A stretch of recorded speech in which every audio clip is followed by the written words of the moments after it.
क्या एक टेक दिग्गज का साम्राज्य अब ढहने वाला है? क्या दुनिया की सबसे बड़ी चिप निर्माता कंपनी अब खुद को बचाने की जंग लड़ रही? जब छंटनी का आंकड़ा 25,000 से ऊपर हो, तो ये सिर्फ एक आंकड़ा नहीं है, बल्कि ये एक इंडस्ट्री का भविष्य हिला सकता है। कभी माइक्रोचिप्स की दुनिया की बादशाह रही इंटेल अब छंटनी, घाटे और संघर्ष के दौर से गुजर रही है।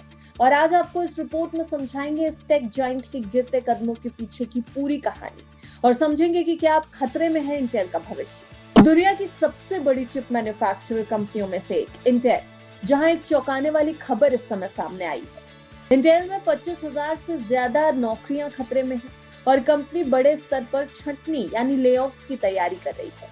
इंटेल कॉर्पोरेशन, जो कभी ग्लोबल चिप मैन्युफैक्चरिंग की दुनिया में सबसे आगे हुआ करती थी, अब मुश्किल के दौर से गुजर रही है। द न्यूयॉर्क टाइम्स की एक रिपोर्ट के मुताबिक कंपनी अपने कर्मचारियों की संख्या को 2025 के अंत तक 75,000 तक घटाने का लक्ष्य बना रही है, जबकि साल 2024 के अंत तक ये संख्या करीब 1,09,000 थी। इसका मतलब कि आने वाले महीनों में हजारों कर्मचारी अपनी नौकरी खो सकते हैं। इस साल की शुरुआत से ही इंटेल ने ले ऑफ की प्रक्रिया शुरू कर दी थी। अप्रैल 2025 तक करीब 15,000 कर्मचारियों का ले ऑफ पहले ही किया जा चुका है।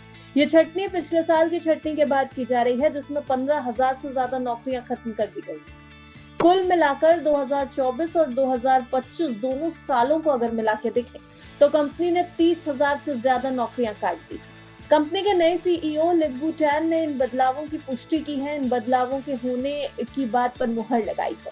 उन्होंने कर्मचारियों को लिखे एक लेटर में माना कि ये वक्त बेहद कठिन है, लेकिन ये बदलाव कंपनी की लॉन्ग टर्म रणनीति का हिस्सा है।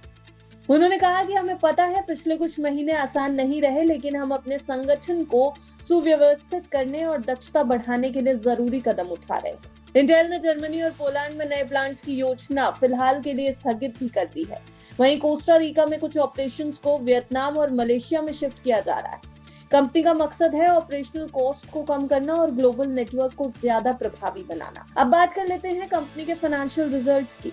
हाल ही में जारी हुए वित्तीय नतीजों में भी इंटेल को एक बड़ा झटका लगा है। 2025 की दूसरी तिमाही में कंपनी को $2.9 अरब का नेट लॉस हुआ। हालांकि कंपनी का रेवेन्यू $12.9 अरब पर स्टेबल रहा है, जो बाजार की उम्मीदों से थोड़ा बेहतर था। आने वाली तिमाही में कंपनी को 12.6 से 13.6 अरब डॉलर के बीच रेवेन्यू की उम्मीद है। आपको याद दिला दें कि एक समय था जब इंटेल का दबदबा माइक्रो प्रोसेसर के सेक्टर में सबसे ऊपर था। 1990 के दशक में पर्सनल कंप्यूटर बूम के समय इंटेल हर घर का नाम बन गया था, लेकिन फिर शुरू हुआ स्मार्टफोन का दौर और इंटेल उस मौके को पहचानने में पीछे रह गई। एआई और मोबाइल चिप्स के क्षेत्र में एनवीडिया और क्वालकॉम जैसी कंपनियों ने बाजी मार ली, जबकि इंटेल स्ट्रगल करती रही। अब फिलहाल सवाल यह है कि क्या इंटेल वापसी कर पाएगी या सिर्फ ये एक और गिरती टेक कंपनी की कहानी बनकर रह जाएगी। आपको क्या लगता है? अपनी राय कमेंट सेक्शन में